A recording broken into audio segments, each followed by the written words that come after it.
Je vais me présenter. D'abord, je m'appelle Denis Herriot. Je suis responsable d'une zone géographique chez Datadog qui s'appelle Europe du Sud, Middle East, Africa, qui couvre à peu près ce que son nom l'indique, jusqu'à donc Paris, Espagne, Italie, Israël, Middle East et la zone Afrique. On va parler d'observabilité. Et avant de démarrer, on a réfléchi à la bonne manière d'introduire un peu le sujet. Et on voulait l'introduire en 3 étapes en essayant de partager un peu le constat qu'on fait sur la situation des clients avec lesquels on travaille, de le restituer. Et les 3 niveaux de discussion qu'on a eus, c'est de se dire, dans les organisations, pour des bonnes raisons, pour des mauvaises raisons, il y a des silos qui se créent. Ces silos, ils fragmentent l'information et ils nuisent un petit peu à l'efficacité opérationnelle des organisations. C'est le premier constat. Le deuxième constat, c'est que ça s'inscrit dans un environnement technologique de plus en plus complexe, que je vais détailler un tout petit peu. Et le troisième constat, c'est que pour autant, malgré le fait qu'il y ait des silos, normalement, toute organisation est drivée par des objectifs communs que vous devez tous contribuer à atteindre. On va essayer de voir comment nous, on fait pour réconcilier un petit peu ces trois observations. Le premier, c'est les silos. Alors évidemment, dans une organisation, il y a tout un tas de bonnes raisons pour lesquelles on crée un certain nombre de barrières. Il y a des organisations, il y a des équipes de dev, des équipes de prod, des équipes métiers, des équipes technologiques qui ne sont pas toujours structurées exactement de la bonne manière, de temps en temps un petit peu externalisées. Ça crée des silos de manière absolument certaine. Il y a des silos technologiques, il y a des environnements legacy, des environnements cloud, des environnements réseau, des bases de données. Il y a tout un tas de nature d'experts qui, par construction, silotent un petit peu l'information. Il y a évidemment un patrimoine applicatif qui est en général assez nombreux, assez fourni, qui fait que tout le monde ne gère pas le même patrimoine applicatif. Il y a des BU, quand on est chez EDF, à la SNCF ou chez Thales, c'est pas une organisation monolithique, c'est tout un tas d'organisations qui concourent à délivrer un service. Il y a des logiques de marché. Alors là, c'est peut-être un peu plus subjectif, mais on s'aperçoit que beaucoup de nos clients sont quand même drivés par la manière dont Gartner, par exemple, dit que d'un côté, il faut faire de la PM, de l'autre côté, il faut faire du CIEM, et puis de l'autre côté, il faut faire de la gestion d'infrastructure. Et puis c'est assez réglementé, puis c'est assez documenté, puis il faut essayer de garder ces silos bien organisés, parce que c'est comme ça que le marché est construit. Et là, c'est pas forcément toujours autant justifié et valable. Et puis, il y a des outils. La moyenne à peu près constatée, c'est que dans une organisation normalement constituée, il y a une quinzaine d'outils qui contribuent à la gestion de la performance et de la disponibilité des systèmes et des applications. C'est au moins 14 de trop, si on réfléchit dans une optique de non-silotage et d'optimisation économique et opérationnelle. Évidemment, j'ai un petit biais que vous aurez compris, mais vous le savez. L'inconvénient des silos, c'est que ça fragmente l'information, ça crée de l'inefficacité opérationnelle et ça rend la collaboration entre les équipes assez complexe. Tout ça, c'est renforcé par un niveau de complexité technologique qui a augmenté de manière assez significative. Il y a 4 grandes raisons qu'on a identifiées, il y en a probablement d'autres. La première, c'est l'augmentation presque infinie de la quantité d'infrastructures que vous devez gérer et aussi de leur complexité, beaucoup plus d'élasticité qu'avant. Beaucoup plus de mécanismes, les containers, les microservices qui sont éphémères et par construction un peu compliqués à gérer, notamment du point de vue de la disponibilité et de la performance. Le deuxième, c'est l'augmentation de l'agilité dans les organisations. La digitalisation, elle a apporté le fait qu'il fallait être plus agile parce que vos applications sont des environnements davantage compétitifs qu'il faut être capable de livrer de plus en plus rapidement et de plus en plus fréquemment. Et en technologie en général, le changement n'est pas quelque chose de facile à gérer. Et il y en a de plus en plus. Le troisième, c'est l'augmentation de la collaboration entre différentes équipes. On parlait de production, on parle de DevOps, on parle de DevSecOps, on commence à mettre les métiers à l'intérieur de ça. Plus il y a d'équipes à faire collaborer, plus le niveau de complexité il augmente.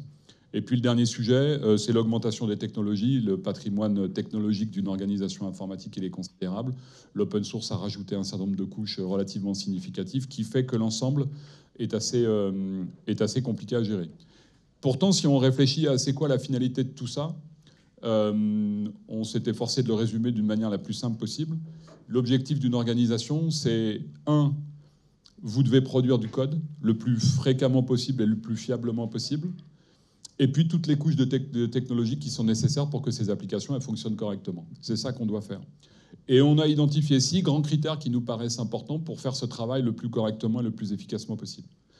Le premier critère, c'est un critère de rapidité, on l'a vu. Il faut être capable de produire le plus rapidement possible. Il y a un critère d'agilité, il faut être capable d'évoluer et d'itérer le plus fréquemment possible.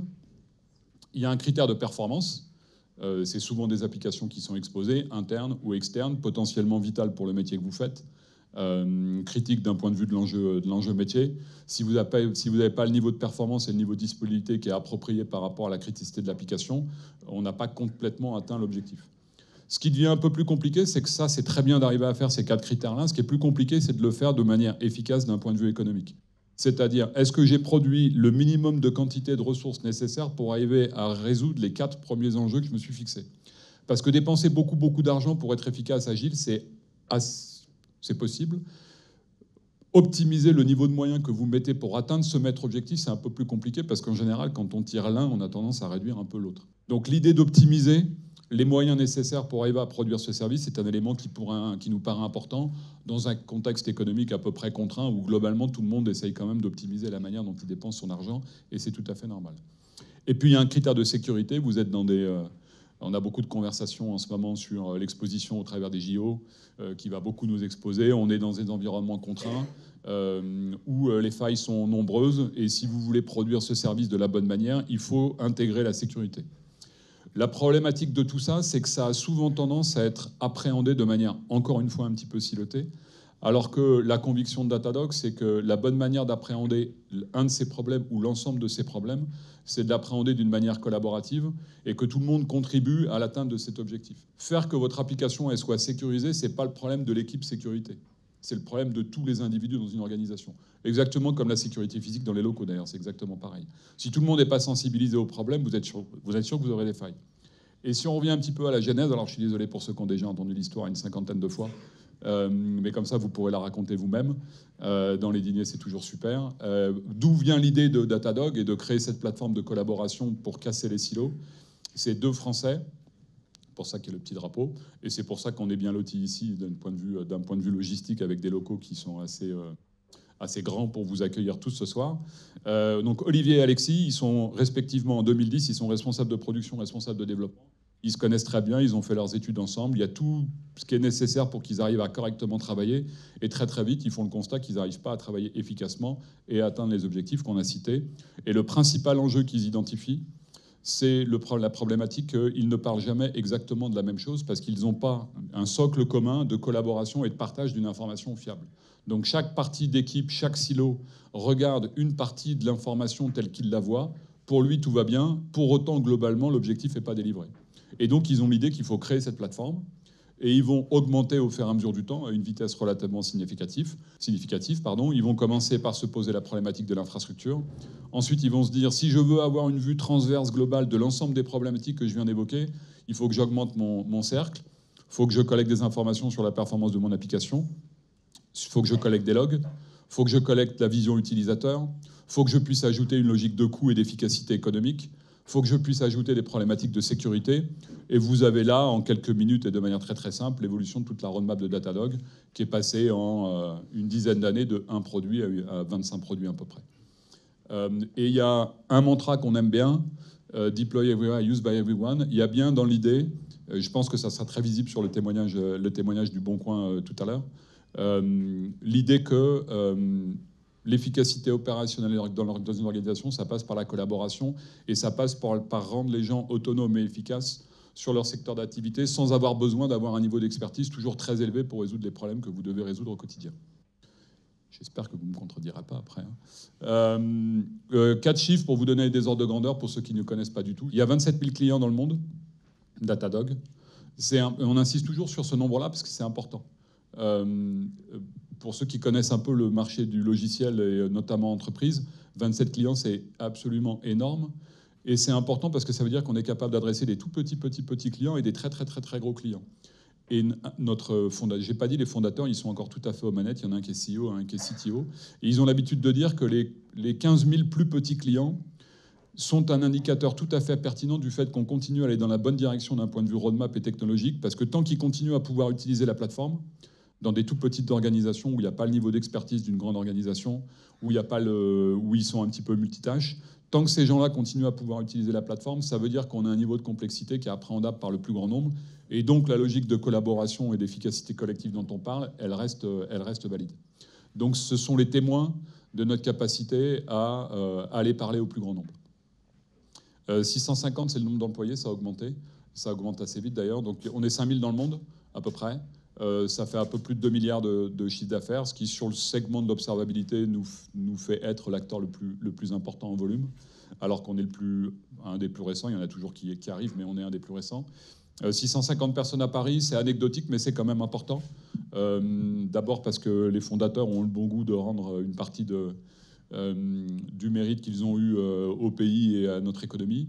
Et la deuxième chose, c'est qu'on a beaucoup de product managers qui sont à Paris, et que pour les clients que vous êtes, ou que vous prévoyez d'être, ou que vous envisagez d'être, c'est toujours très très bien de pouvoir être exposé au plus proche des équipes produits et de pouvoir collaborer efficacement avec eux. Et 30%, c'est le niveau d'investissement qu'on fait. Alors quand vous voyez que l'assiette économique maintenant c'est 2 milliards, 30% de 2 milliards, on commence à faire 2-3 trucs. Et il y a un fondement assez fort dans la philosophie de Datadog, c'est que bon, on peut faire des événements marketing, on peut faire de la pub, on peut faire tout un tas de trucs, mais on peut mettre des grosses équipes de vente partout. Mais le meilleur moyen de dépenser notre argent, c'est quand même de faire en sorte que la technologie réponde aux problématiques que vous avez.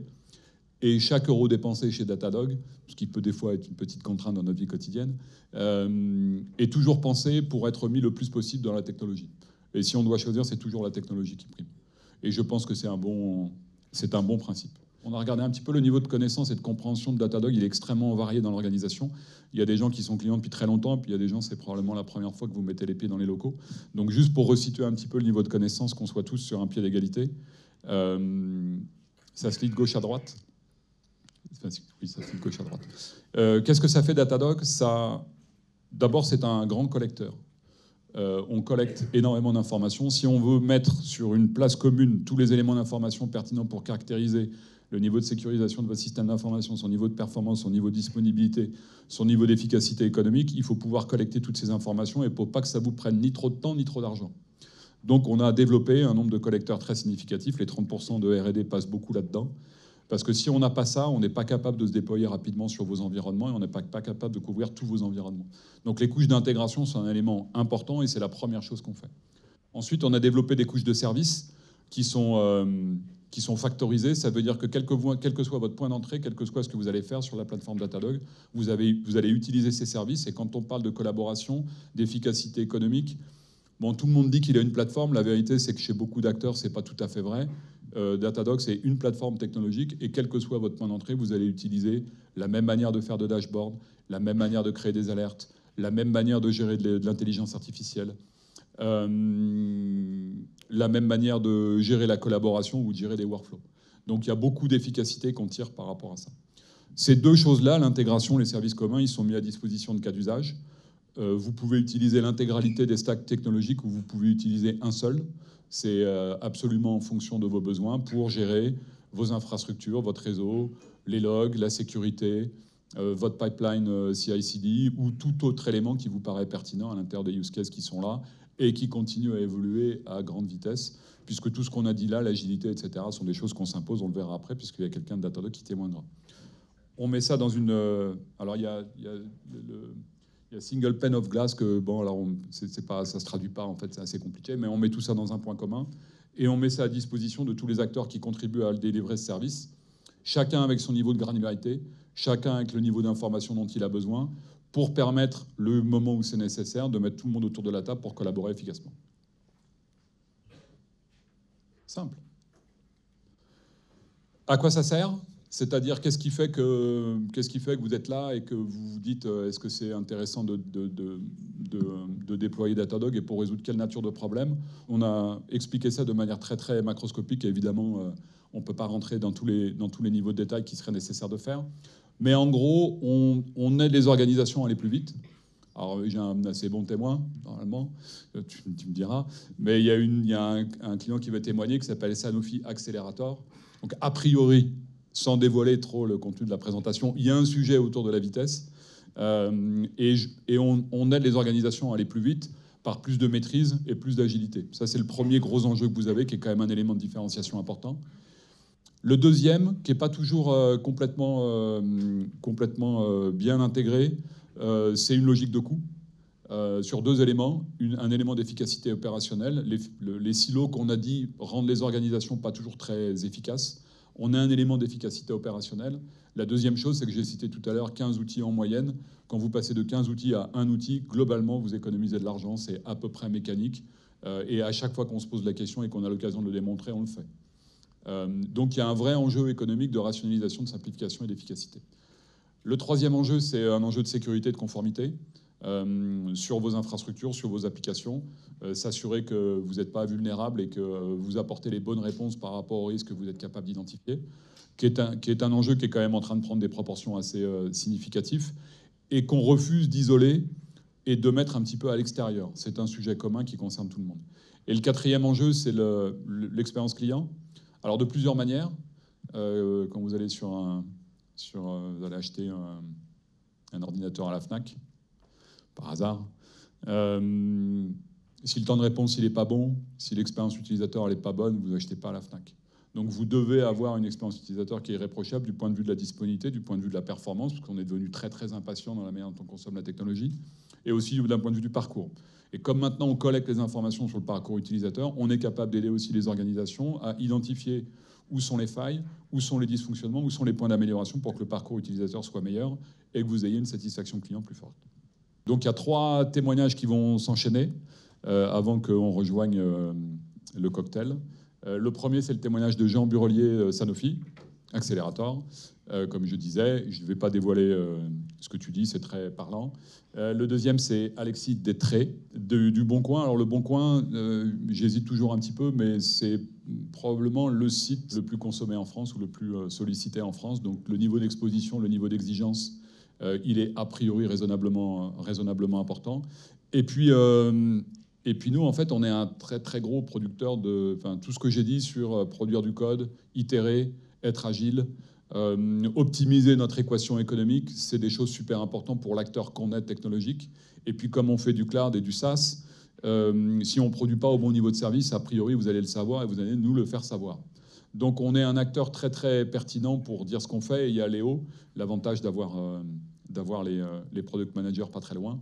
On a Léo qui est un expert assez incontesté dans le domaine, qui est dans les équipes engineering, dans l'équipe SRE, et qui vous dira un peu comment nous, éditeurs de logiciels, on a géré les mêmes problématiques que celles que Sanofi et Le Bon Coin vont pouvoir partager avec vous.